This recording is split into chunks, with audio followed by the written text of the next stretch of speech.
the big story right now, the breaking news that came in is that Zee has got the NCLT approval for the merger with Sony. Stock was up 15%.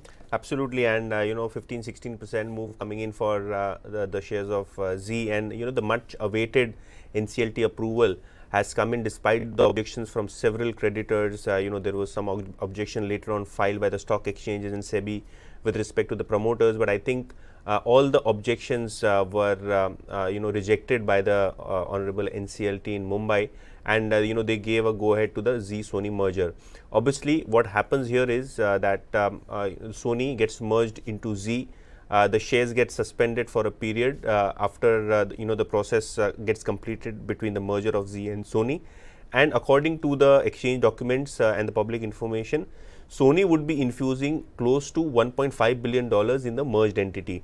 Now, this means that if Sony is merging and getting $1.5 billion or 12,000 crores as cash in the merged entity, then there could be some game-changing event, especially in the inorganic growth front, in terms of improving the online streaming apps, and a lot of things can be explored between Zee as well as Sony. Number one. Number two, that Sony will be a majority shareholder after the merger, holding a little over 50%, along with the promoters of Zee. It could be close to 55%, and the balance 45% would be the shareholders of Zee Limited.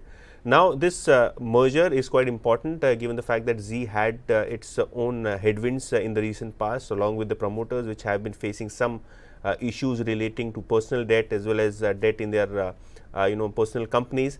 On the other hand, Sony has a very strong balance sheet and globally recognized for their prowess in the entertainment industry, and with cash coming in and Sony subscribing shares over 300 rupees per share, that is a price which they announced during the merger, probably gives some breath to investors which have been facing a lot of uncertainty in the recent past. Now, according to the document, Sony will also give promoters of Zee a non-compete fee of 1100 crores and a board representation.